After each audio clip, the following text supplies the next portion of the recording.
course. I mean, there's never, if anyone tells you, Anthony, that building a business is easy, please kick them off your podcast immediately. Will do. Yeah. But, for us, just building this business from scratch where we didn't have the real estate background. Now, granted, my co-founder, his father was in the construction space. So he was a contractor and he had that background to help us renovating properties. But neither of us had owned a short-term rental before. So we had to figure out, from a first principles mindset, how to make this work based on what we know from being involved in tech startups, right? And so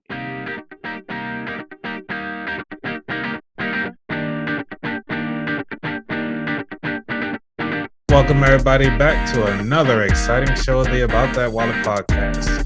Today I have Jimmy Woodard from the cloudcastles.io, where they actually talk about investing in real estate app that allows you to invest in like snackable shares from short-term rentals, such as Airbnb is a big example. So him and his co-founder actually kind of built this over the decade and just try to find their niche inside the tech industry. So hopefully you guys actually pick up something awesome from this and actually take time to dive into this, because I really think this is going to be the next awesome platform to start looking into besides these other funds that you have with what they call it, that crowd fund or something. Yeah, like crowd fund platforms and the like. Mm-hmm. Yep. You just tell us a little bit about the business and why you all got started. Yeah, well, thank you for having me on your show, Anthony. Definitely excited to be here. Our journey, you mentioned the decade of experience, because we actually started as college students that knew each other way back when at UC Berkeley.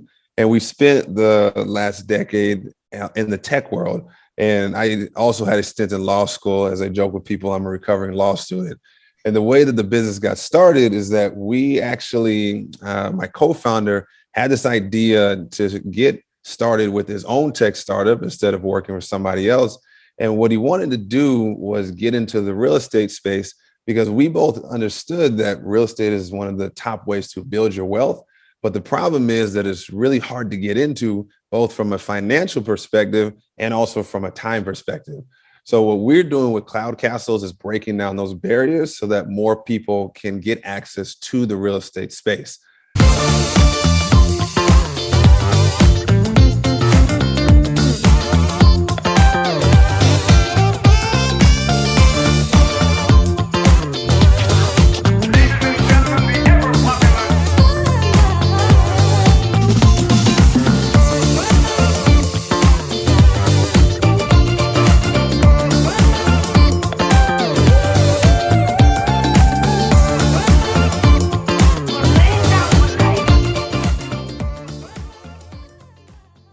So what we've done with Cloud Castles is that we buy the property, we renovate it, we list it, and we manage it for you so that you can come in, download our app, and then invest in snackable shares, as we call them, where it's a very low cost versus having to buy the whole property yourself. And then because we're managing it, you don't have to worry about any of the headaches that typically come with running your own real estate business. And another cool feature is that you can actually stay in the property at a discounted rate. But we started about a year ago, and our first property was in Tahoe. We've since launched a Miami property in August. And in a couple months here, we're going to launch a Disney World property as well. We're really excited for the future. We're slowly but surely growing up our number of properties, and we look to scale to as many as we can over the next couple of years here. Man, that is really awesome for the expansion so quickly. Are you expanding too fast right now for yourself? No. We want to go faster, but then of course we have the same problem that we talk about, right? Because we bootstrapped thus far, no VC funding to date. So the only way that we grow is if we have other people that come in and want to invest with us. And so it's definitely a pace that we can keep up with right now. Ask me that when we have 10 properties, and then we'll see if I have the same answer. Nice. Because you mentioned that you buy the properties outright. So it's just you and him just doing your day jobs to actually try to fund this. And then, so I take it that you guys still working your typical day jobs, or this is now completely off now? So not yet. We're still at the typical day job, and we want to be strategic and smart instead of being those people that run headfirst into something and then realize, oh wait, I don't have any money. How do I keep this going? So the goal is to, by the end of next year, get at least 10 properties on our platform. By then we'll have the financial freedom to quit our jobs, do this full time. And if we get VC funding before then, great. But for now, we like the leverage and freedom that we have as complete 100% owners of the company. Nice. Now, because you always hear this a lot, like a lot of people just quit and jump ship. And you already mentioned that the strategic side of the house. So what is it that you want to tell the people now that are thinking about quitting their jobs to go ahead on and start something that they have on a notepad? Well, I would say do the research and work backwards from your goal, right? If you know, hey, I want to start this business and become a millionaire. Well, you're not going to be a millionaire from day one. So what does that look like to build up to that point so that you can do it in a way that is not breaking the bank and not killing you either financially or with some of your relationships you may have? So what we decided, again, back to being strategic, is let's see how far we can build this on our own. And then if we get to the point where we want to bring in outside resources like funding, that's great. But if I were recommending to other people, I would say either A, get funding up front, or B, figure out a plan to do this on your own until you can be financially free to replace the income you're making from your day job. I like that strategy. I try to preach it as much as I can, but not too many people listen. Yeah, I'm with you, Anthony. I'm with you. So I guess the big question now is, so I see your platform, I log in. And then what is the minimum amount that I would need to be part of this this venture? Well, it depends on the specific property that you're looking in, but we're talking tens of dollars here. Not hundreds, not thousands, not tens of thousands, tens of dollars. That's snackable. Yeah. Snackable. Exactly. And we did that because we don't want there to be any barrier of entry, right? So we do have some things we have to push up against with SEC laws in terms of the number of non-accredited investors. That's something else that we're working on long-term to get past. But for now, if you are one of our early investors, as we're building up the platform, you can come in, you can place, a couple dollars here or there, see it grow, and then add more money on, which we've seen our investors do thus far. Okay, so for some of the people who may not know, what is the difference between an accredited investor versus a non-accredited investor? Yeah, good question. So it depends on the dollar amount. Let's say you were single. If you are making over $200,000 per year with your W-2 job, then you are considered an accredited investor. And that's one example. The other one is your net worth. The idea, and this goes back many years for SEC laws, is because back in the day, the SEC wanted to protect non-accredited investors from a lot of shady individuals that were raising money for whatever projects that they had. Now, you may look at it now a little bit more antiquated, but that's why new rules have come about, like Reg A, like crowdfunding, to really help the people that we're targeting for our app to get into different investing spaces. So for us, we want to do everything we can to follow the laws. And so that's why we're making sure that we dot all our I's and cross all our T's. I like it. Now, because it's one of those things is to make sure that the money is safe and protected. Obviously, it costs to save money there. So say if I put in, just say like $100 just to start, get a taste to see how it works out. How quickly can I take my money out of it?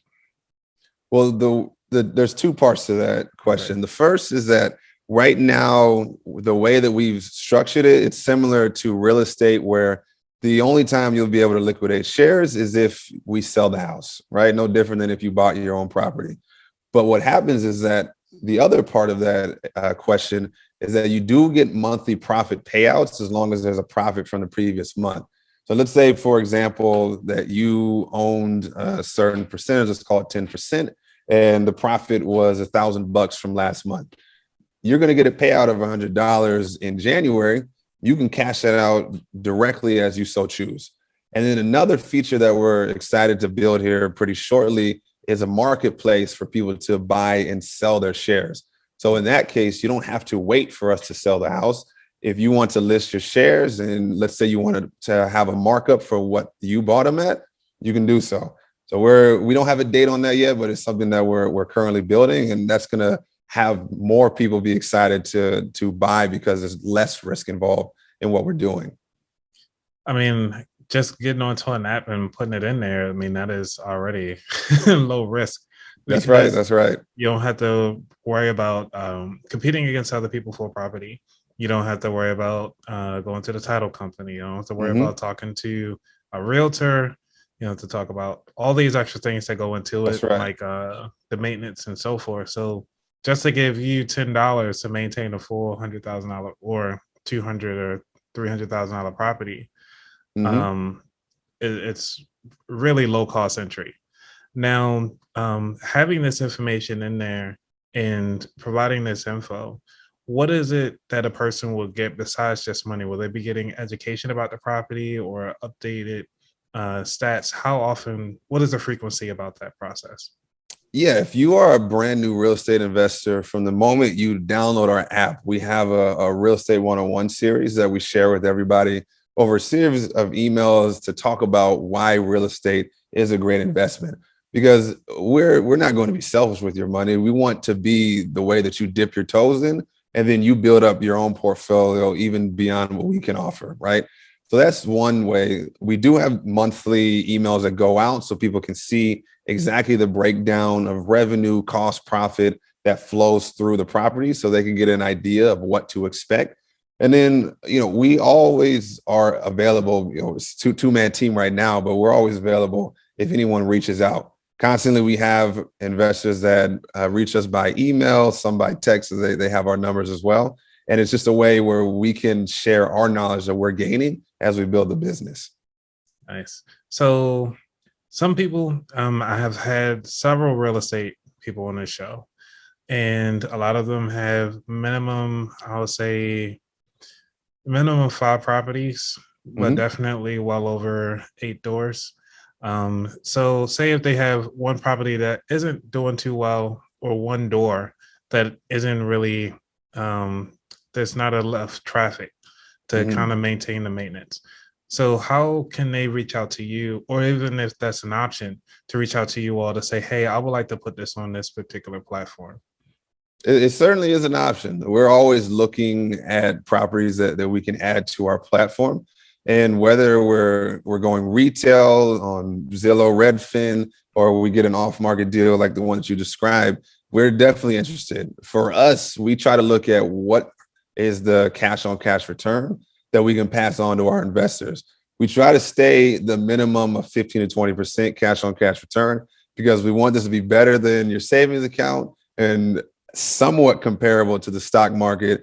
We're not going to beat crypto. Crypto is going crazy right now, but we still want it to be a worthwhile investment. So if you have a property that you think could be a good investment, then we go through underwriting. We figure out if this can make sense, and if it does, then we add it to our platform. Okay, so that means that you actually take full ownership, or will that be like a different agreement where I can still keep the property and then you guys just kind of take care of the maintenance and all that fun stuff from that end? So we can create an agreement based on what you're looking for, right? So when we bought Disney World, we actually partnered up with somebody who had the capital but didn't want to spend the time to manage the property. So that's where we came in as Cloud Castles, and that's where we're going to renovate the property before we go live on Airbnb and the like. No different than if you have a property, or let's say you want to buy one but you don't want to manage it, then we can certainly help out there also. So you can help out financially with the property. Like if I'm looking at a property and you guys are like, hey, we can, the numbers will match, and all right. All right, now my wheels are turning. Okay. Go ahead. No, I'm actually thinking of like So how would that whole pitch go down? Like, I see a property on Zillow, right? And I'm like, cool, I would like this property, but I don't have the finances behind it.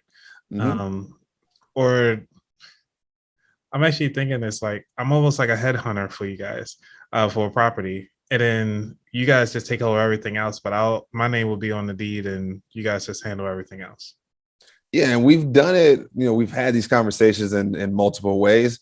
We Right. try to meet you where you're comfortable doing it, right? So we call it the Alpha Investor Program because obviously you're putting the first money into the property. And we go in as 50-50 partners. So we make Okay. sure that if we're buying a property together, that it makes sense for both sides. At the end of the day, for us, as long as we have the capital and it's in a market that we know can produce great returns, we're interested. So it's something that worked out well for our Disney World property that we're getting up and running here shortly, and we want to scale that up because that's going to help us get more properties that small retail investors can then invest in on our app. That sounds like a win-win situation, no matter how you slice it up. And that's what we're going for, Credit. right? Yeah. So you can't lose. I'm just trying to think of like what scenario that wouldn't work out for you. So say somebody have like they might have a distressed property, but in a great Mhm. area. Um, will that actually be a turnoff? It would right now. As we continue to grow, then we're gonna get more creative with the ways that we acquire properties. But right now, speed is our main focus, right? Because if you have a distressed property, that might take anywhere from 4 to 6 months to Mm. renovate. But if it's something where, maybe there are a couple fixes that need to be done here and there, where it only takes 1 to 2 months, that's what we're more interested in. That's what we did to our Miami property, where we went in and figured out what are the areas that we can improve this before we go live on Airbnb. But we don't want to spend too much time because we could have just bought a property straight off of Zillow, for example, Right. and then be up and running in 30 to 45 days. I like it. All right. So why this whole app thing in the first place? Like, what was it just a passion project? What got you into cloud castles in the first place? We both come from the tech world, my co-founder Brian and I, and that's part of the reason we wanted to make this easy for people. If we just did this, I mean, really in any other way, it wouldn't be as easy as if we just told you, hey, go to the app store, download our app, and then you don't even have to deal with anybody else. You can see right there on the app how everything works. Because we want to make this again as easy as possible. And so for us, we know how life transforming tech can be. And really, the real estate field is pretty antiquated in certain areas, especially with buying real estate. Yeah. So we want to make it a lot easier for you to own actual percentage ownership of a property. And that's what Cloud Castle is all about. Okay. Because I'm thinking of like crowdfund. What really separates you all from crowdfund? Uh, yeah, what separates you? Good question. Crowdfunding is usually before you've even decided what properties is going to be chosen. There's a lot more risk inherent in that model because you have no idea. You're somebody is telling you, hey, I want to go buy this property, and you have to trust them that they know what they're doing. That's why you're putting their money up front. With us, we wanted to flip that model where you can go on our app for Miami and Tahoe, for example, and it's already a live property. So it's almost crowdfunding in reverse because we've already acquired the property, and then you can come in and own a piece of this asset, right? So for us, we understood from the beginning we're a new company, and we have to figure out ways to build that trust for the people that want to invest with us. And we thought the crowdfunding probably wouldn't make sense. But as we continue to grow, one of the things that we're doing is we're letting people invest earlier into the process at a lower rate so that they can get a greater cash on cash return. So it's just one way that we reward people for trusting us for what we're doing with our different properties. Gotcha. Because a lot of people hear about I kept saying crowdfund, but I really meant FundRise. Oh, okay, yeah, yeah. So because I can go into that as well. yeah, So yeah, and that's the one I really was thinking about because they have a low entry as well, but a low Mhm. entry could be high, almost 2 or 3 paychecks for some people. So that's what I was wondering. Definitely. So with FundRise, biggest difference there is that we focus on a different asset class.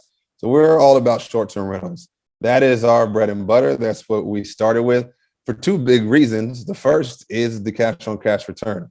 Most people, either in the multifamily space or if you're in the long-term tenant space, you're looking at somewhere between, let's call it 8 and 12% is your target for a cash on cash return. And that's great. It's better than a savings account. You grow your money and it's safe money as well.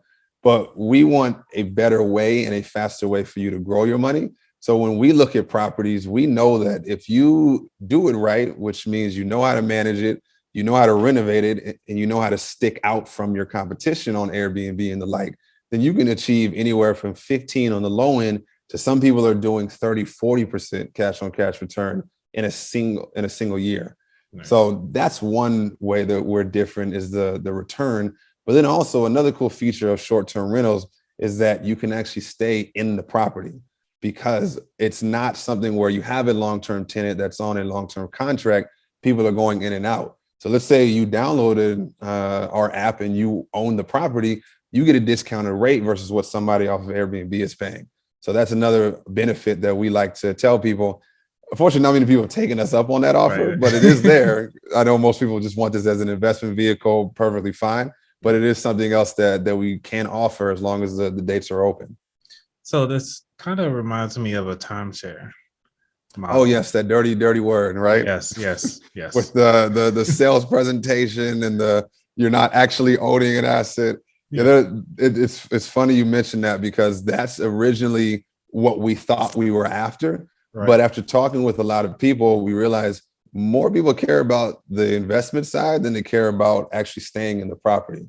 And Gotcha. so we flipped our business model, which came from a lot of customer feedback, and that's how we've been able to grow since then. Because instead of focusing on timeshares where the stays are valuable, Hmm. for us the investment piece is the most valuable, and that's what we try and go after with our properties. Do you think eventually y'all can buy out some of these timeshare companies? Potentially. I mean, Right. there are many different avenues that we could take cloud castles, right? If we Mhm. wanted to, maybe we go after apartment complexes that we just turn into hotels, or we go after whole resorts that is owned and operated by cloud castles and its investors. Right. There are a lot of opportunities that we could go after. Something that's personal to me is one day I hope cloud castles get big enough where we can just buy an entire neighborhood, and then it's Nice. just single family residences that all are for Airbnb and short-term rentals, because that's the one thing that is kind of missing from the space is that sense of community. And that would be really, really cool, and something that I hope we can build ourselves is if the whole block was nothing but other travelers that you could talk to and meet while you're out and about on your own vacation. Yeah, I'm actually thinking about like my mind just went to like a construction company Hmm. and just build out the road itself and just call it Cloud Castle Road. That's And right. That's everybody's right. just in there, just have a full cul-de-sac, and everybody's in there, have a nice little meeting house, and pick up your snacks or whatever, entry, check Exactly. in, and that would be so cool. So I understand you're on the app side of the house and you bounce around to these different states. Um, is there a particular state that seems to be more attractive for you right now? Well, Florida seems to be the most open to short-term rentals. Mm. And and this is part of my job, which actually my law school background helped, is you have to know the regulations that you're dealing with before you invest a penny into a short-term rental. Because if you're going, let's say you want to have something in San Francisco, well, you can't even have a non-owner occupied short-term rental there. So you might be wasting your time and money trying to buy a property there.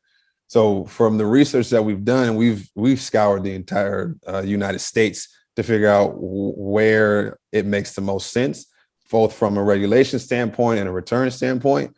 Florida, a lot of different cities are built for what we're trying to do, and it's attractive returns because Florida is a great place to vacation, right? So we're starting, as you probably have noticed, Miami and Disney World are both in Florida. We don't want to just be focused on one state. So we are going to try and diversify across the country into different places that we know can do well on Airbnb and we know have favorable regulations also. Nice. So we're going to dive into, in the second segment, it's more so about yourself. So where did your whole money story come from? My money story probably started with a friend from college who handed me a book called Rich Dad, Poor Dad. Because up to that point, and mind you, I had thought being a lawyer was the career path I was going to take for a very long time. Mm-hmm. And once I read that book, it opened my mind to a completely different world where I realized that owning assets is the way to wealth and success versus just having a high paying job. Now, there's nothing wrong with a high paying job. You can do a lot of things that will allow you to build your wealth. But for me, and this is one of the messages I took from that book, is it's better to be the owner of the basketball team, shout out the Lakers, than it is to be a player on the Lakers. Right. So that's kind of my mindset now in terms of why me and my buddy are trying to build out this company. Okay, so did you have any adversities along the way? Oh, of course. I mean, there's never, if anyone tells you, Anthony, that building a business is easy, please kick them off your podcast immediately. We'll do. Yeah. But, for us, just building this business from scratch, we didn't have the real estate background.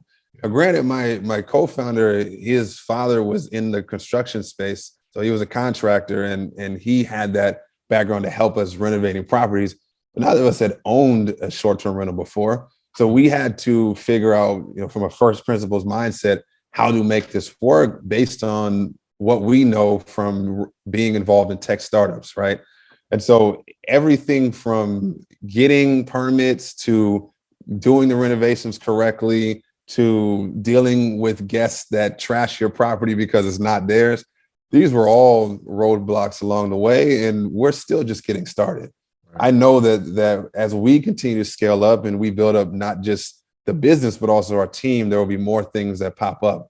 So for me, I try to always have a first principles mindset and continue to learn, because I know that there are other people that have done this before. Mm-hmm. The one huge resource I lean on heavily is Bigger Pockets, which I don't know if you or your audience are familiar with that, but it's awesome.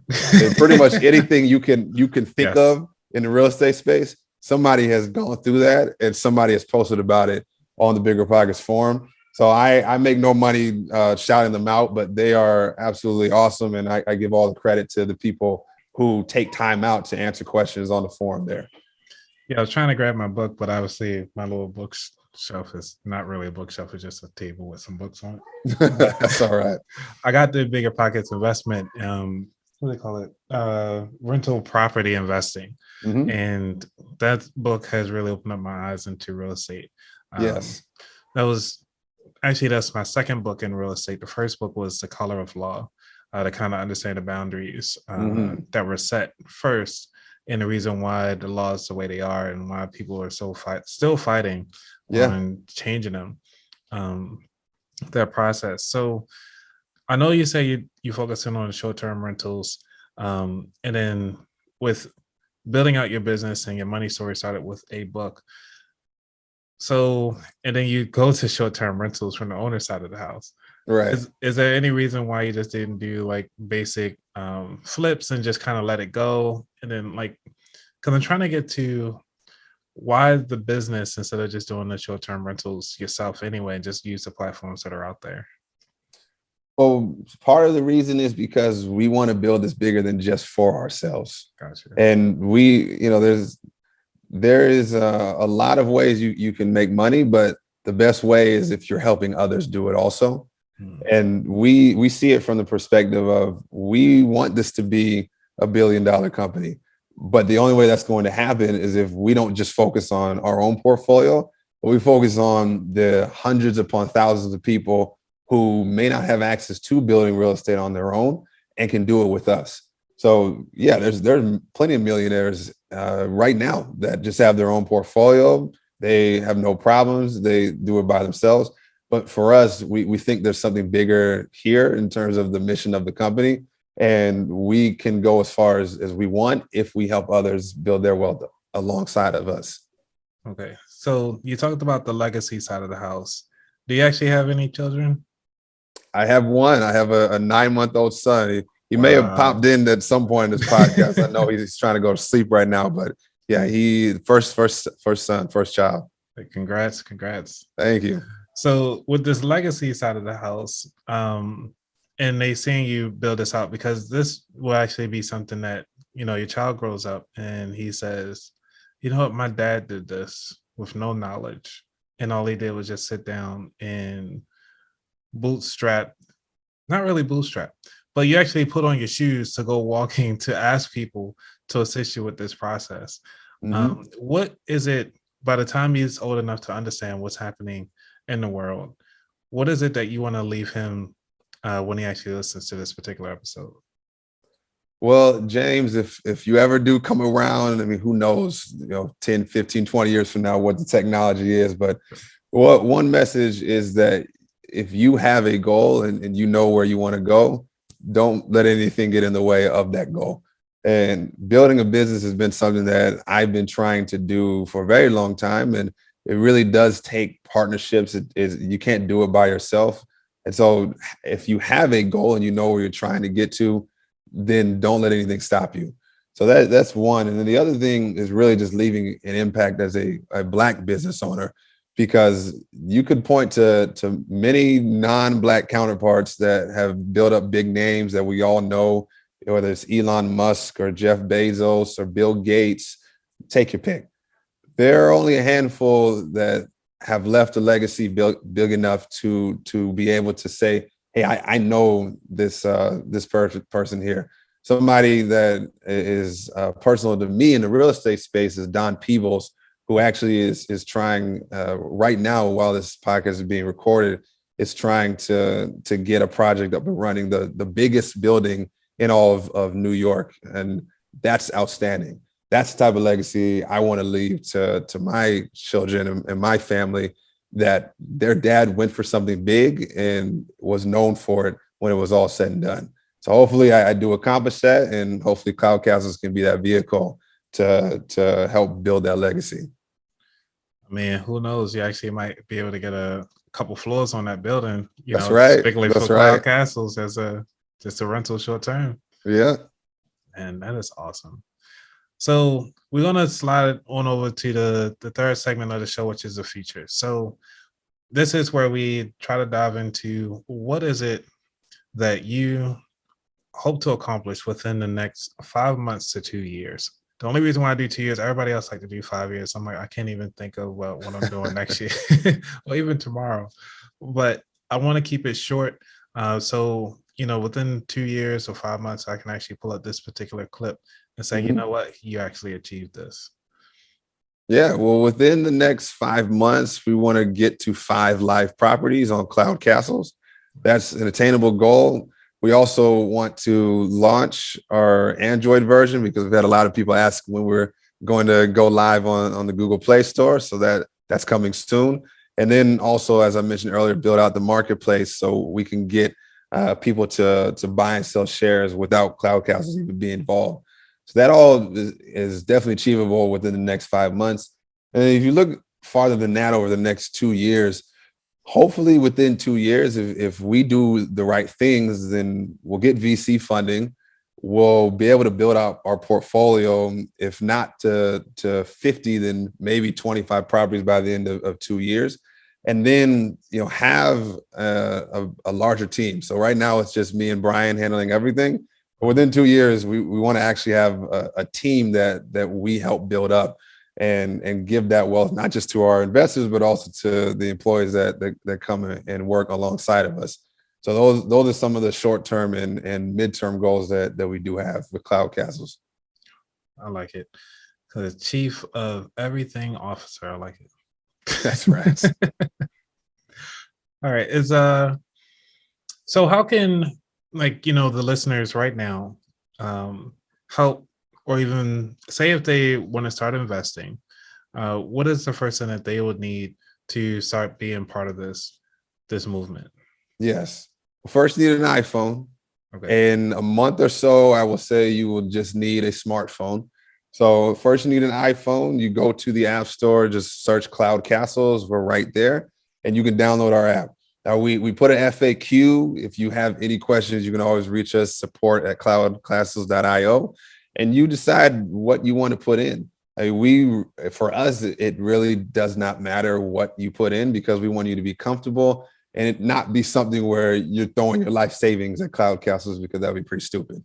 So put an amount that you actually feel comfortable with investing, watch it grow, and then as we've seen happen multiple times, add on more as you see fit.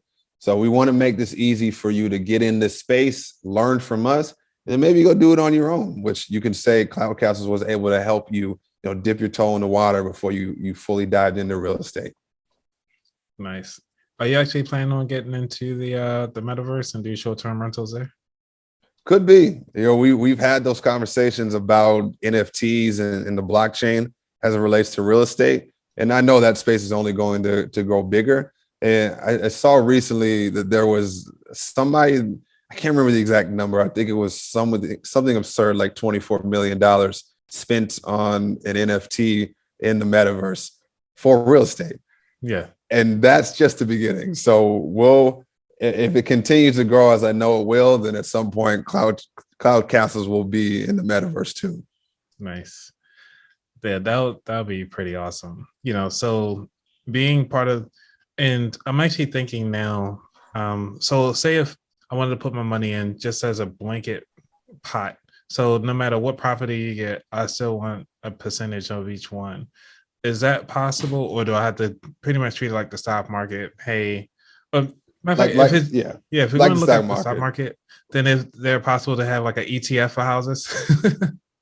Could be. We don't have that. We don't have that just yet. That's something else that has been floated around. Right now, it's like you mentioned, it's like the stock market. So think of this as if Robinhood and Airbnb had a baby. That would be Cloud Castles.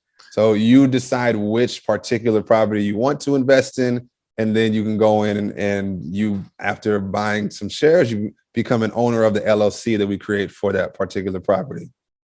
That might be the title of the show. I love it. Take it off my hands. Yes. Airbnb and Robinhood had a baby. I like it. So, is there anything else that you want to discuss before we jump on over to the 4 questions? I just thank you for this platform because I know that we can't do this unless other people know about us. So it's been great, and I definitely have enjoyed this conversation. Yeah, I have to give a shout out to Sam Dalcine because he was on the show. That's right. He always mentioned that first clip, which is the importance of owning one home, and one house actually can change the lifestyle. And you already have proven it already. Just having one property, it was like, I can create a full app, a full business around this. That's right. You're doing it. So, I mean, salute to Sam for making this connection, man. It's really cool. All right. So, final 4 questions. Number 1, what does wealth mean to you? Wealth means freedom. Freedom to do what you want, freedom to eat what you want, freedom to travel where you want. It's freedom from a lot of stress and anxiety that comes from not having wealth. Now, granted, there's still stress and anxiety no matter where you are in life, but I'd rather much be on the wealthy side than on the non-wealthy side. So true. Number 2, what was your worst money mistake? My worst money mistake probably was selling some crypto early on when I should have held on to it. And it was right at the top. So this was, I want to say 2018. I don't know if your audience remembers the huge run up that happened and then the crash that happened right after between December and January. And so I remember, we sold, but of course, all of crypto has just gone like this ever since then. So if only I had held on to that money, like who knows how much more I would have in my Coinbase account. But that's something where, Warren Buffett, I think about his mindset of, if you're going to invest in something, imagine you could only have 20 investments in your entire life and you never sell it. So that's the mindset I should have taken, because if I hadn't sold, my portfolio would be up that much more. So I think about that a lot in terms of new investments that I take on as well. I might have to start taking some of that advice too. Number 3, what is your favorite financial book or non-financial book? I mentioned it earlier, but Rich Dad, Poor Dad, hands down, recommend everyone get that book, because it will give you the mindset shift that you need before you start playing in the investing and business building game. So I definitely recommend everybody go out and read or listen to the audiobook version of Rich Dad, Poor Dad. Awesome. And number 4, what is your favorite dish to make? Well, here's the thing. I'm not a cook, Anthony. Okay. So if you ask my wife, she will tell you I can follow instructions, but I can't cook. So I'm not the person to talk about making, unless it's a peanut butter and jelly sandwich, which is my joint, has been my joint since I was in elementary, middle school making that. So shout out to all the PB&J lovers. That's what I can make. I'll make you a mean one you ever need to. With the crust on too? Well, of course. That's the only way. Okay. Oh man, the PB&J. All right, this had to be the second best answer I've heard. Oh man. All right. So the final question: where can people find out more about you and Cloud Castles? Yes, we have a website, cloudcastles.io. We also have an IG page that you can go follow us on, at cloudcastles.io. And if you want to reach out to me, Jimmy at cloudcastles.io, pretty simple. I love talking real estate to anybody that's interested in having the conversation. So please feel free to reach out. And again, thank you, Anthony, for having me on. It's been a pleasure. No problem, Jimmy. It was awesome to have you onto the show. All right, everybody. Again, it's Jimmy. My name is Anthony, and I'm the host of the About That Wallet podcast, and where we always try to help you build strong financial behaviors. All right, everybody. I'm out. Peace.